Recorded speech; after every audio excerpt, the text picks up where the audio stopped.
right, good evening, everyone.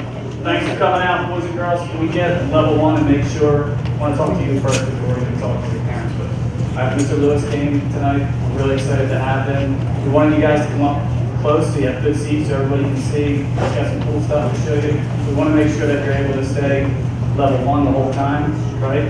Pay attention, and then at the end, you can ask questions and talk and things like that, get some books signed and things. So we just want to make sure that everybody can stay level one, everybody can see. If you use the bathroom or anything, you can just walk out, use it, come back in.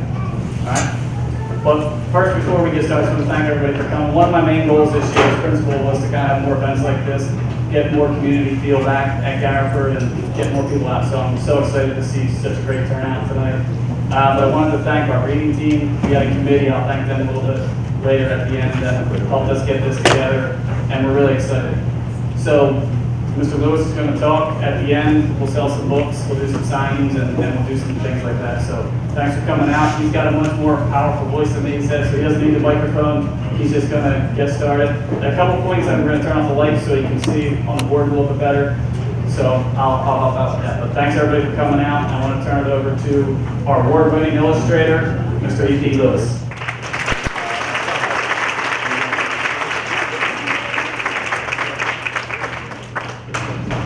Good evening. How are you doing? How's Philly, huh? This is Philadelphia, right?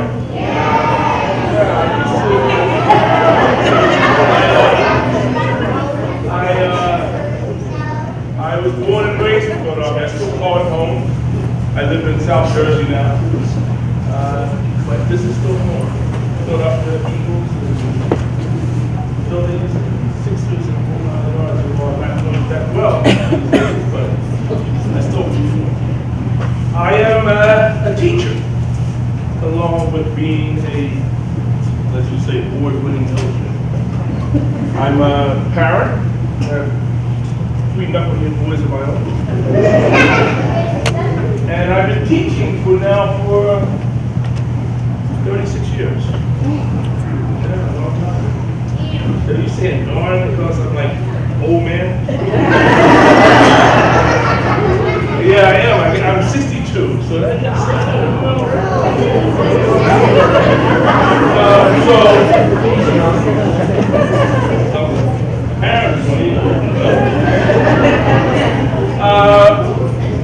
sick with 36 years. I used to teach second graders, right? No second graders? I used to teach high school. I have a master's degree in special ed, and I'm a college professor at 2 universities here in Philadelphia. And I love teaching. I travel the world, speak to young people like yourself, and I've never said the same thing twice. I've never given the same presentation twice. I wanted to be fresh. I wanted to know that it's coming from the heart. And I just walked into a situation in South Carolina. I walked into the school, and these are middle school kids, grade 6 through 7 through 9, I guess I can't remember, but it was over 687 students in the class, in the auditorium, a cafeteria as they call it. And I watched them walk in, and it was total mayhem. I mean, the teachers had no control of the principal in the front with me, with a bull. It was crazy. And I'm sitting there asking myself, wait a minute. I get ready to speak to these guys, and they have probably no idea who I am. And I know when he tells them that I am their guest speaker and I'm a kid's book illustrator, they're going to lose it. And so that's exactly how he introduced me. One, he said, I'm really embarrassed because this is not how you should treat a guest. I'm sitting there going, like, I need an answer real quick because this is going to be really bad. And why do I do this? I need to know, why do I do this? What is the reason? I need an answer real quick. And I said, because I care. Because I care. So I said, okay, that's going to be the theme. So he gives me the mic, and I said, I've never seen anything quite like this. This was interesting. I was told that there are 687 students here, and I really can't see the last one. And you must kind of understand that when you mentioned that I was a children's book illustrator, I heard the sigh, I heard the moans, I heard all the noises, and the noise didn't leave. It was still like, you could hear people talking amongst themselves. And I said, I had to ask myself a question. You know, why do I do this? And I gave myself a quick answer because I care. So let me ask you a question. All 687 students, by a show of hands, how many of you care? No, not you guys. That's good though. Hands down. Parents, did you see your kid? If you saw your kid, that's a good sign. So, of the 687 students, about 50 raised their hand. And I said, wait a minute, that can't be true. Wait, you didn't understand my question. Let me pose it again. Maybe I need examples. Let me give you examples of what I mean by caring. I said, you know, caring for yourself, others' life. I read down a litany. And I said, you all understand? And they all shook their head. Yep. I said, okay, show of hands. How many of you care? And about the same 50 raised their hand. And so at this point, I didn't know where to go because I'm like, wait a minute, is that true? And they were like, I can't imagine being a teacher in this school and over 2/3 of my class don't care. And I get ready to jump right in them and I said, wait a minute, oh, I know what, it's not your fault. It's not your fault, it's my fault. My fault as teacher, parent, educator, administrator, all up and down the line. I got so caught up in my thing and I forgot about you. Now look at us. Wow. And so I sat there and I knew that I had to do a presentation. I had an hour. And I spoke from my heart and I'm in tears. I'm sitting there, standing there with the mic in my hand, and I had the mic and talking through the tears. I'm looking at the teachers wiping their eyes. Some of the students are even doing this. And the principal now is doing this to me because I have went over time. I've gone and spoken to them. You could hear a pin drop. I had their attention.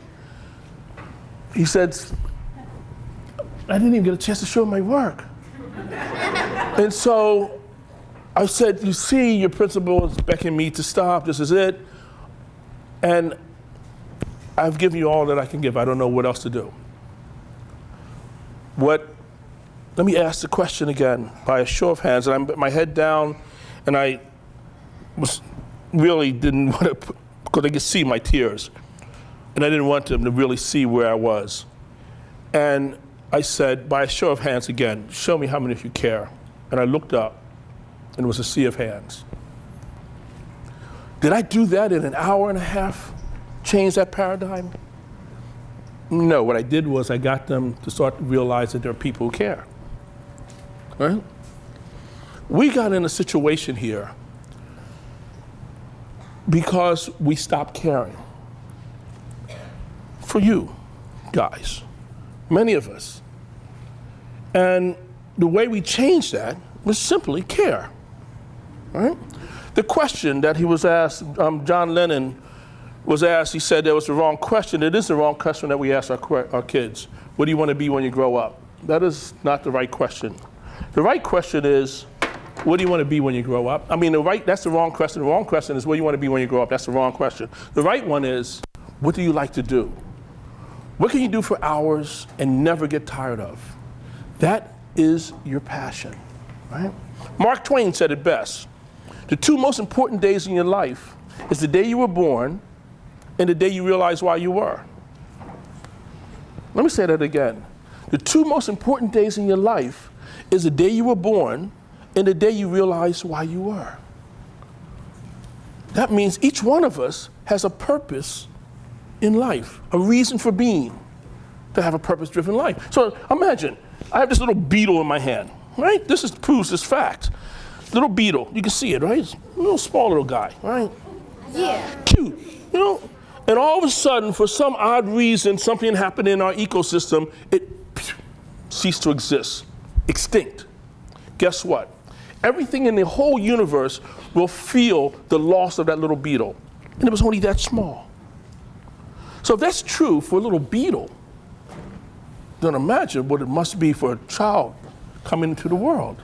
That means each one of you has a reason and a purpose for being, a purpose-driven life. Our job as educators, teachers, parents, is to help you find it. What's your reason for being?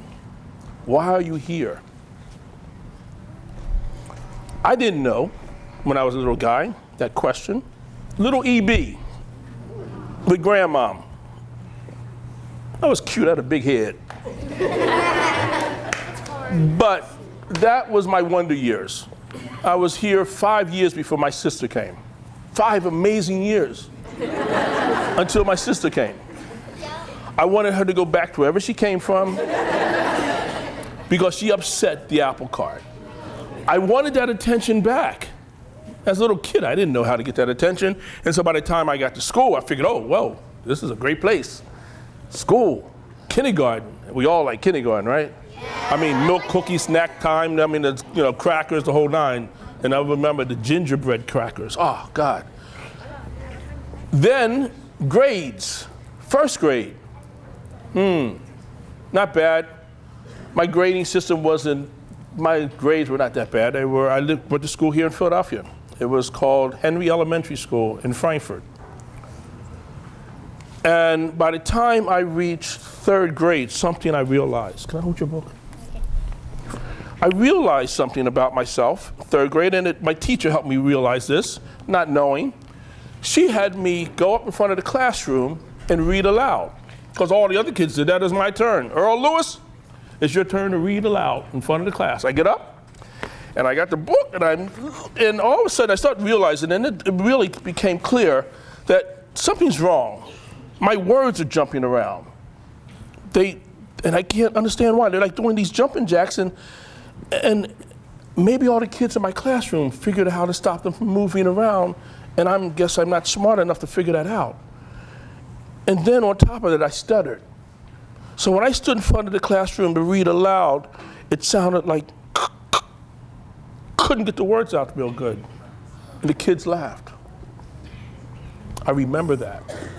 And so reading books was not a fun place to be for me. And so I struggled with that, and I didn't know. As a kid, you're trying to figure it all out, and you figure, how do I get them? I wanted, at all costs, I want to protect me. I want to protect that little guy, that little self, that little mini you, mini me. I wanted to protect it at all costs. And so what I'm going to do is I'm going to do something just at the right time to get kicked out of the classroom. And that's going to protect me. Kids find ways of, circumventing, compensating for their misgivings or their shortcomings. Well, that worked for me for a while because, I got laughs. When I got kicked out, I went to the principal's office, and back then the principal was allowed to paddle you. He had a paddle behind his desk that was about like this big. Wow. Had holes in it for aerodynamics, I guess. And you lean across that desk and you get that paddle, you remember it. I must have loved it because I was there once a week. By the time I reached 3rd grade, going into 4th grade, I didn't make it into 4th grade because I failed. I was so good at being so bad, teachers hated to see little Earl Lewis come into the classroom, this little guy. That little guy caused so much, my parents were at their wits' end. They didn't know what to do with me. They figured, let's go to the psychologist. So they started hauling me off to the psychologist. Did it help? No. By the time I reached 5th grade, 6th grade, I was a complete mess. I hated school. I hated books. I hated me. 6th grade. I finally made it to 6th grade. I will never forget this as long as I live. This is your book? No, fine. It's yours. We had a career day. It was like this. It was a big day, school filled. We had over 900 kids in the school. So 6th grade class filled the auditorium. Teachers were in the back. Parents were in the back. Teachers were on, there, and I sat there in the front row, next to the teacher, because I always had to be next to the teacher. And I looked around, and it was amazing. In the back, there were the parents. The newspaper was even there. Wow. The newspaper's here. This is a big day. Oh, this is going to be cool. And so the stage started to fill up. And there was career day, so we had people from different professions on the stage. There was a doctor, Dr. Johnson, and a fireman, a nurse, a lawyer. There were about 10 people up on the stage to tell us what they did. We were excited to have them. we sat there, and Dr. Johnson was the first to start. He said that he went to the school. No way, Dr. Johnson went here? I didn't know that. Anybody know that? He said he loved going here, and it was incredible. And he told us about what it took to become a doctor. And then it went down the line. Each one had an opportunity to present and tell us what they did. And we got a chance to raise our hand and say what we wanted to be. Well, little Charlie Shoemaker on the end of the row was the first to raise his hand. And he raised his hand, he said he wanted to be a doctor. So Dr. Johnson asked him, do you like science? And Charlie said, I love science. What about math? He said, I love math too. We never questioned it because Charlie was the principal, or the president of the student council. We all assumed that if Charlie wanted to be a doctor, he was going to be a doctor. So I sat there next to the teacher, thinking about what can I say to get the same attention Charlie's getting right now. So I thought, and I raised my hand. The teacher sitting next to me put my arm down. I raised it again, and she did that again. I got the other one up. And they picked me. Should have left it down. I said I wanted to be a lawyer. I didn't really want to be a lawyer. I only wanted to get the same attention that Charlie got. But instead, the whole 6th grade class, teachers included, laughed. They laughed so hard that I feel it right now. I will always remember that day. I figured they were laughing because they knew that I failed the 3rd grade. They knew my parents were taking me from one psychologist to the next. They knew I was in the principal's office at least once a week. They all figured no way in the world that this little kid, Earl Lewis, was going to become anything, let alone a lawyer. And they laughed. I didn't know what to do with that. I'm a little kid, 6th grade. And I was too embarrassed to look either side. So all I could do was look ahead. And I looked right up on the stage, and I looked at the lawyer, because I knew he's a smart man. He's going to say something to stop him from laughing. I know you're going to, and we caught eyes. And I know he could see the pain on him. He knew he could read it. And he looked at me, then he looked back at the audience, and he looked right back at me again, and he just moved to the next question. That could destroy a child. And what I'm talking about is your self-value, your self-esteem, self-worth, all that great stuff. On that day, I felt like this. Let me ask you a question. By a show of hands, how many of you like who you are?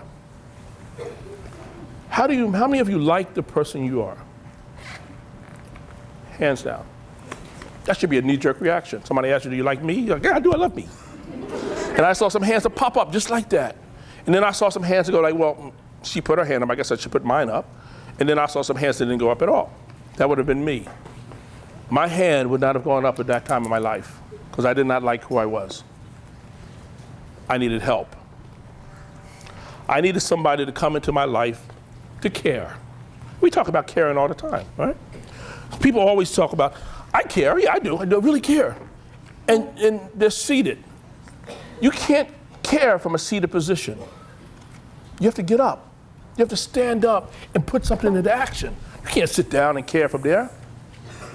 So I needed somebody to do that. This man here saved my life. My uncle. That is my Uncle Bradley. And if I look back at him right now, we'll go to tears. This man, what he did, he lived in New Jersey, and he had 3 daughters of his own, my cousins, and his wife. And I guess one night he had an epiphany, I guess, and said, I need to come and help my sister's son, my nephew.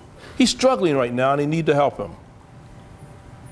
And so he got in his car Saturday morning, left his 3 daughters, his wife, came across the Tacony-Palmyra Bridge, knocked on my door. I'm looking out. That's Uncle Bradley. Whoa. Who is he? Why is he? And he's going, you want to come with me? I'm like, oh, I get to be with my Uncle Bradley? I'm like, where are we going? And we get in the car and we're driving, and I've never been alone with my Uncle Bradley before, especially in a car without my cousins. And we're driving down through the streets of Philadelphia, Broad Street, and we end up on Broad Street. We stop, and he says, as we're driving, he says, how's school?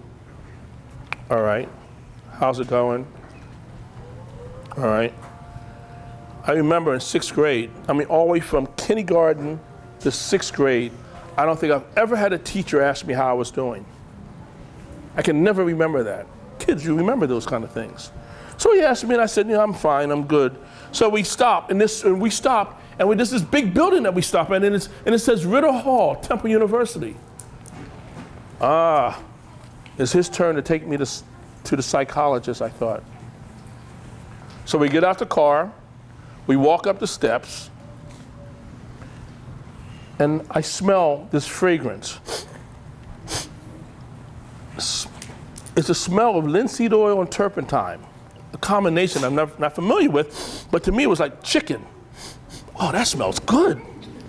You know how some of us have strange fragrances that we love, like gasoline smells and whatever, manure, whatever, you know. We do have strange smell things that we love. But anyway, this smell was so amazing. And we walk up the steps and I'm smelling it, and then we open a set of doors. And there's these kids in there, and they're playing with clay, and they're painting and they're drawing. What is this, man? These are my people. This is my tribe. I wanted to kiss him. This man, hey, when you find your people, when you find your tribe, it changes your life. This man introduced me to my people, artists. Putting a paintbrush in my hand changed my life. He didn't take me there one Saturday. He took me to Saturday morning art class for 6 years straight.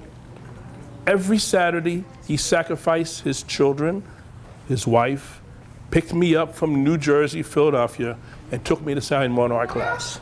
I owe him everything. And what he did, let me hold your book again.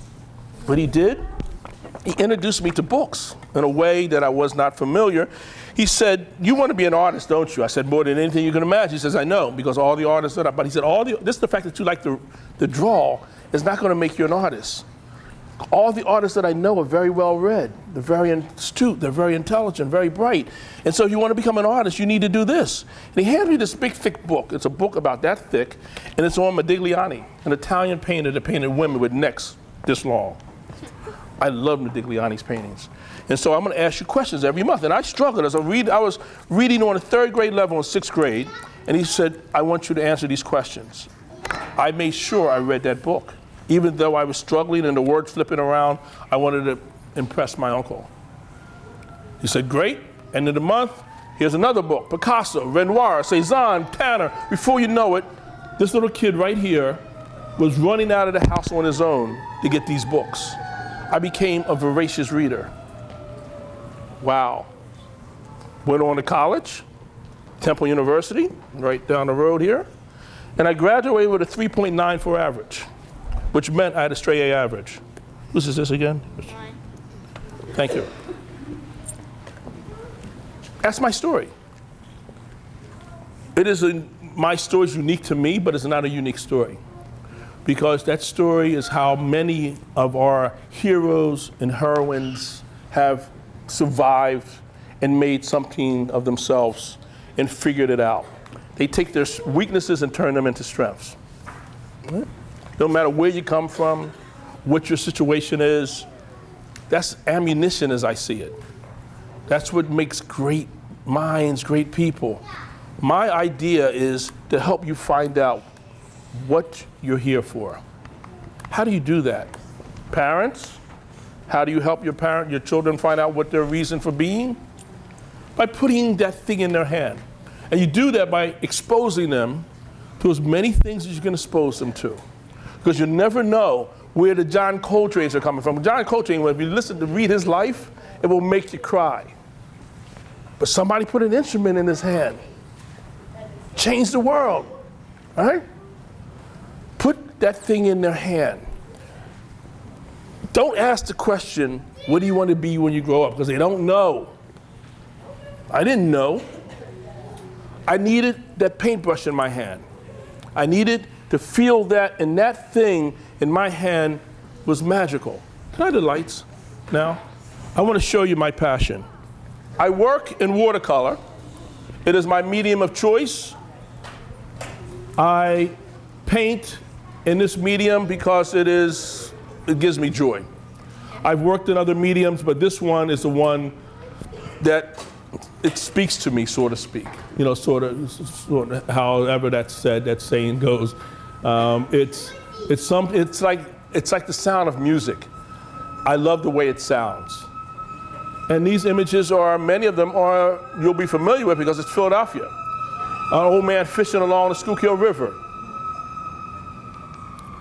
A grandfather and grandson on another river.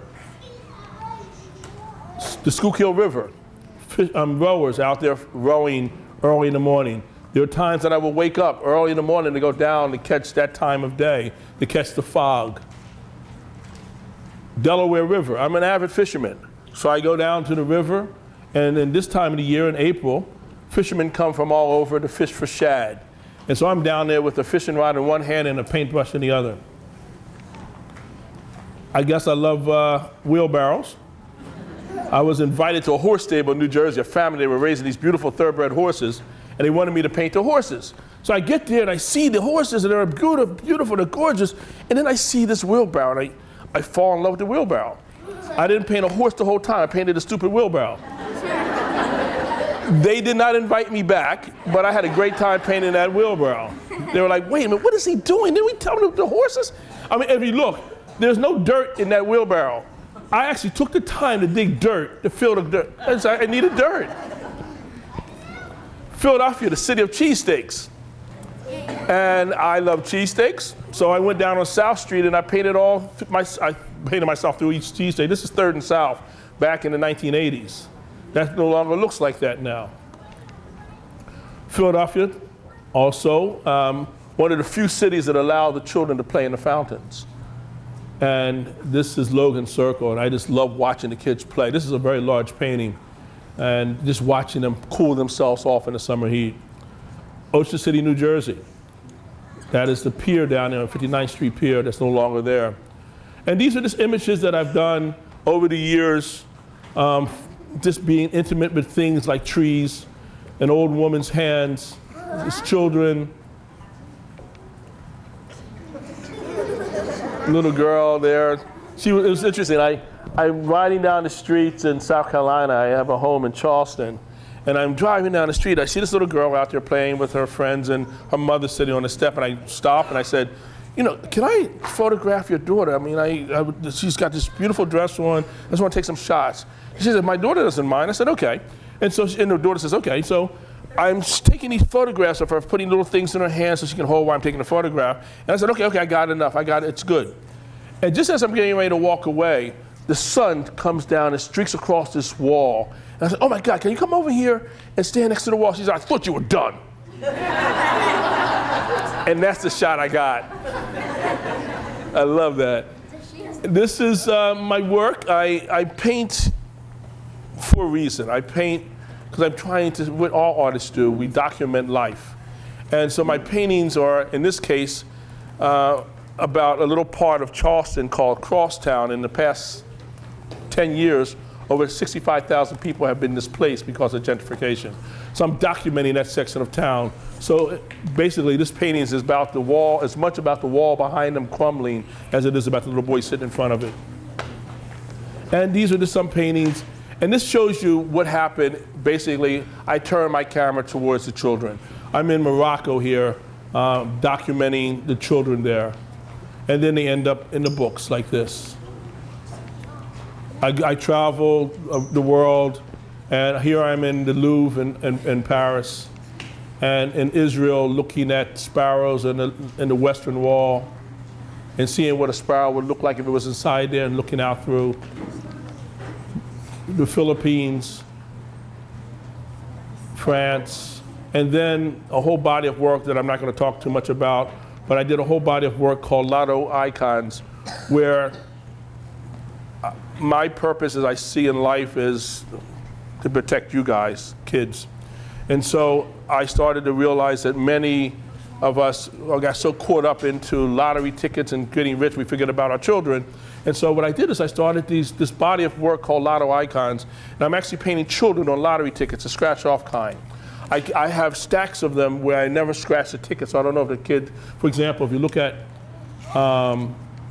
this piece here, there are over 40 lottery tickets on that board behind that painting, and I never scratched one of them. So it could be a $100,000 winning ticket on that, and I don't know, and I don't care. So it's like being on an archaeological dig, and you know, find something very precious underneath the earth, and you brush away the dirt, the detritus, and come up and you discover something very precious, like our children.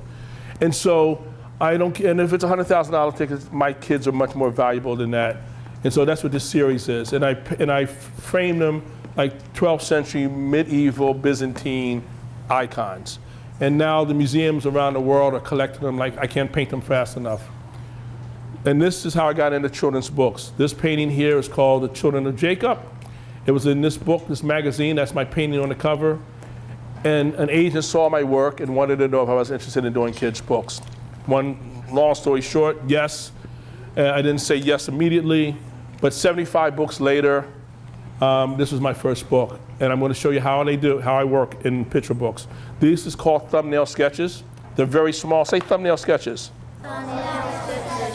These sketches are really small. They're not much bigger than your thumb.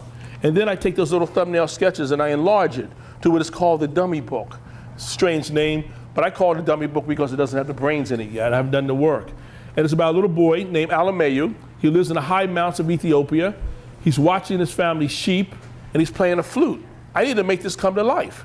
So I go to the library. I spend hours in the library looking at photographs. I want to know what Ethiopia looks like. This is a story that takes place in Ethiopia and Africa. I want to know what the children look like. I want to know what they wear. I want to know what the houses, the cars, the trees, the food. And then my models. Interesting. All the children that you see in my books are real live kids. I come to a school like Garrett and say, guess what? I'm looking for a kid to be in my next book. And I pay $50 an hour. Who would raise their hand and say they would want to be in my next book? I'm down here. It's that simple, huh? Okay, I think I'm coming back. I am down Hands here. down. So the little guy here says, you know, actually, I needed a little Ethiopian. So I went down on Baltimore Avenue, a place called Dialects. And I went in and I said, I need a little 7-year-old boy. And they were like, we don't serve them. And I'm like, you're funny. And so anyway, they found a little guy for me. I dressed him up in his native clothing, took him out behind the art museum because I needed a hill. We don't have mountains in Philadelphia, so I needed a high hill. Put him in front of a great big stone. And when I finished, the painting looked like this. I removed the trees, put the mountains in the background, and the final painting looked like this. Okay? Another example, the waterfall that you see there, this projector is not showing it, but there's a little kid over there, so I needed a waterfall. I got a great photograph of a waterfall. I got my little kid playing the flute, so this plus this equals this. Oh, that's pretty much how it's done. Sometimes it's not as easy as that because in this case, the little kid here, the kids in Ethiopia, they raise pigeons. Did you know that once human hands touch a baby bird, the mother bird will no longer feed it? In order to keep the little baby bird alive, you got to do this. You got to take pigeon food, put it in your own mouth. Wait, it gets worse. You put it in your own mouth, you chew it up and make it nice, moist, and mushy, right?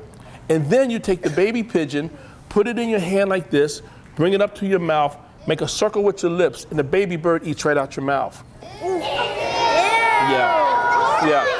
Still want to be in one of my books? All right, so now, okay, shh. So anyway, I needed to see that, but I wanted to see the game that they played too. They played this game with pigeons. But anyway, I got on a plane, I went to Ethiopia, and I spent 5 weeks at Addis Ababa, Demi-Dola, Gambela, and it was this amazing time. I worked with the kids, and it was this opportunity of a lifetime to work there and demonstrate how to paint in watercolor, and look at them. Not one of them is staring or focusing somewhere else.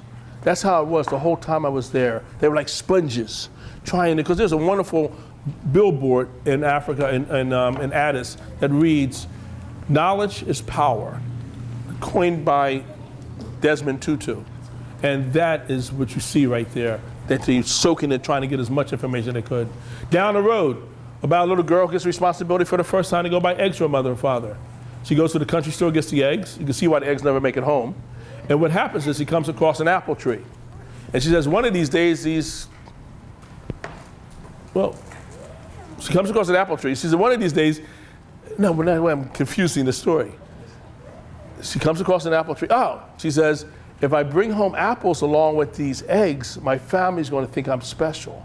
So as she's reaching for this big papa-sized apple, she's not mindful of the eggs in the basket, and she's reaching higher and higher and higher. All the eggs fall out of the basket, and they break. So now she's upset, dejected. So what she does? She climbs into the apple tree. Her mother and father, of course, she's been going for hours.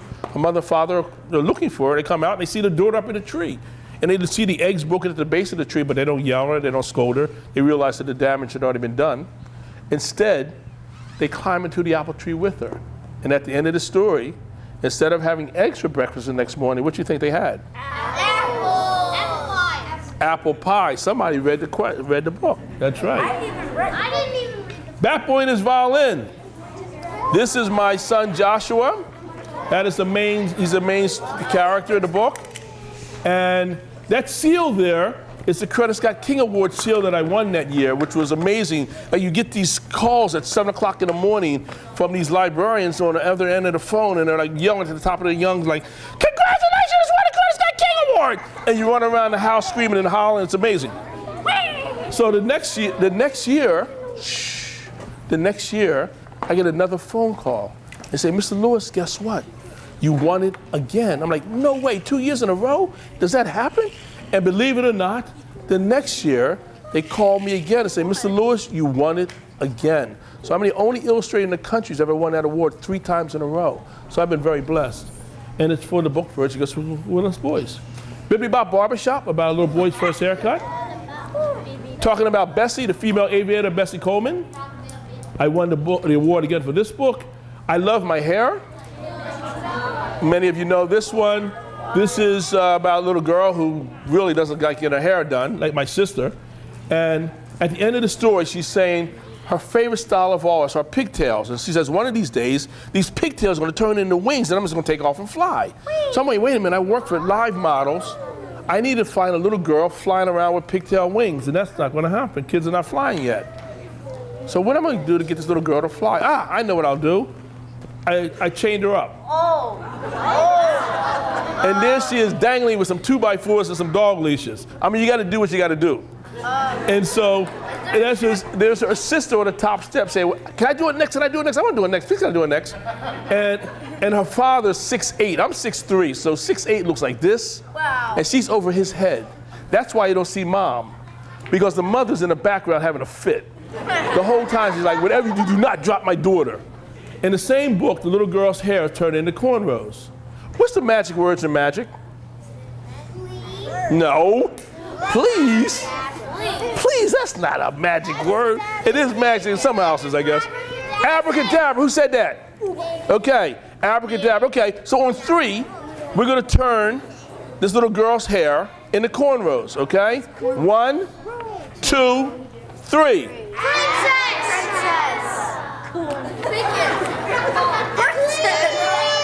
No. Yes. Okay, we gotta do this right. Let's do this in sequence. Do this in unison, okay? 1, 2, 3. Okay, we turn our hand to cornrows. Every one of my books, I do this. I do a hugging scene. It is my trademark. You will look at my books and find the hugging scene. The other side. We're almost done. This is one of my big books here. These are the 2 real little girls that I use for models for this book. About 2 little girls living on opposite sides of a fence. In the story, not only are the girls separated by the fence, they're also separated by the spine of the book. So one little girl's on one side, the other one's on the other, all the way through the story until they get to this point here. Once they touch, then they remain on the same side of the book throughout the remainder of the story. Little device I use to help tell the story. And here they all are.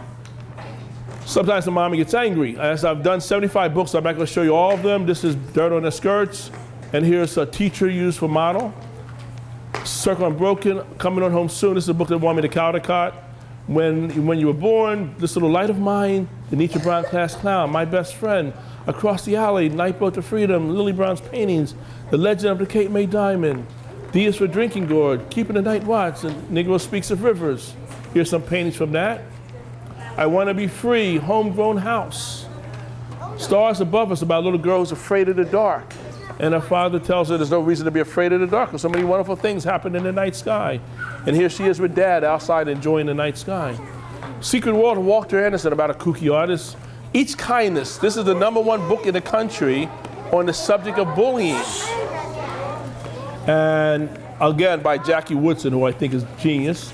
Trooper, about a 3-legged dog. All Different Now, Seeds of Freedom, First Step. And here's a true story about a little girl who was the wrong color, got kicked out of the school because she was the wrong color back in the 1800s. Speaking to the Chickens, John Lewis. When he was a little, Congressman John Lewis, when he was a little kid, he was put in charge of the chickens on the farm and he loved church. So he would go to church, get the sermon, and come back and preach the sermon to the chickens. True story. And I'm going to stop on this one because this one is called Night Run, and I'm going to put it all together. This is a dog, his name is Zeus. What's his name? Zeus. And in Zeus, and it's a true story about Zeus and a little boy named James.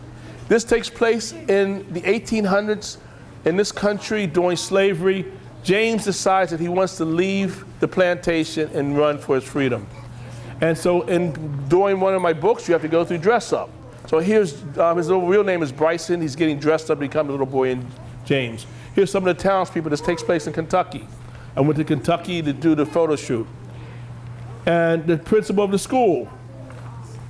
The thumbnail sketches, the dummy book image, which you can't see real good. There's the image that I photographed that I took, and then the painting that resulted. In the story, you'll see the little boy running with the dog, because that night he tells his dog Zeus, I'm going to run away from this horrible place. I cannot take it anymore. I got to leave, and my freedom lies out there, and I can't take you with me. Well, he tells Zeus this, but that night, by the time night falls, he leaves, he starts running. Guess who leads the charge? Zeus. In order to get the shot, that's looking down from above, and I climb into a tree. I get about that high up, and I slipped and fell out of the tree. On the way down, I got the shot. I wasn't going back in the tree again. It's blurry, it worked, they're running. There's a shot. That evening, he gets captured because he made the mistake of telling his best friend that he's going to escape. And his best friend tells on him, true story. Zeus gets away, frees his master, and they make their way down to the Ohio River. There's a drawing that you really can't see because the projector system is not that good. And there's him standing there with his dog. There it is. And then I take this little creek and I turn it into the Ohio River through the magic of illustration. He tells his dog again, Zeus, I gotta leave. I gotta leave you back. I'm going to go across this river. My freedom lies across this river. I hate to leave you, but I gotta go. He leaves Zeus on the shore, gets in the boat, and this little rickety boat gets out in the middle of the Ohio River, and the boat springs a leak. Who does he call for rescue? Zeus. But this dog that I had hired wouldn't jump in the water. No matter what we did, he refused to jump in the water. So we're like, wait a minute. I'm talking to the real master, and I said, your dog, I paid good money for your dog to jump in the water. He's not doing it. She said, I don't know what's going on. I can't figure it out. Well, Zeus is like, listen, I'm not jumping in the brown water. You're paying me far less than you're paying him, and it's not in the contract. I don't see it, and it's not going to happen. So I'm like, wait a minute, this is not working. This is not happening. Sun's setting, we got to get you in. So his master says, I know how to get him in. He's hungry. And I'm going to take foods. He has some kibbles and bits. I'm going to throw it in the water. He's going to jump in after it. I'm like, that's a good idea. So I'm standing on the side with my camera just ready to make that shot. She said, it's only going to happen once. I said, I know. So she takes the kibbles and bits. She goes like this, and she throws it in the water, and Zeus does this. I'm like, that's not it. This is not jumping in the water. What? She said, I don't know. I don't understand why he didn't do it. Oh, I got a better idea. She says, this is my favorite dog. And if I get in the water and call him, he's going to jump in after me. I'm like, that's a better idea than the first one. Let's do it. So she gets in the water. She said, we're going to do this on 3. I said, all right, 3. I'm there with my camera ready to go. She said, all right, you ready? I'm like, yes, I'm ready. 1, 2, 3. Come on, Zeus. Come on, Zeus. Come on, come on, come on, come on, boy. Come on. And Zeus, again, does this. I'm like, wait a minute. This is not, well, anyway, this is how we got him in the water. Are you talking to I knew it. Now, that's not the image we were looking for, but we got him in. I knew it. You knew it. And there were no animals injured in the making of this book. Promise. And so, here comes Zeus, now is coming to the rescue. James is almost a goner. And here comes Zeus finally to the rescue, and he's pulling James to the Ohio side of the river, where he's rescued by the farmer, played by the principal of the school. And they have to go up to the barn because they need to rest. They get up to this barn. This dog that I'd hired wouldn't go to sleep. No matter what we did, he refused to go to sleep. So through the magic of illustration, I made him go to sleep. My studio is a large warehouse where I do all this work. The part of the warehouse you don't see that's down this end looks like this. And I love the game of pool, I'm a pretty good pool player. And my 3 sons, well, there's 2 of them, Aaron and Josh, and my baby boy Noah. Oh, I know he's cute. And that's it. Thank you, folks.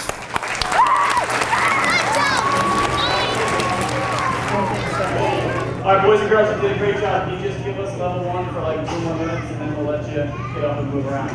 All right, first I want to thank Mr. Lewis for doing a great job.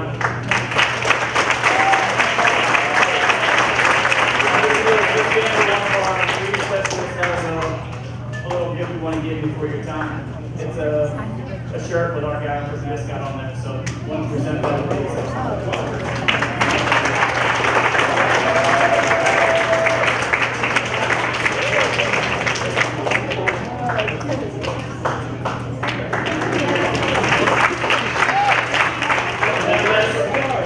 Last thing I want to say before we get everybody up and moving, just there's a few people I looked around. I saw Juanita, Keela's here, I think Erica, Ken, Kira. They were a big part in helping us arrange this, so I just want to thank you guys. They're all here tonight, so thank you.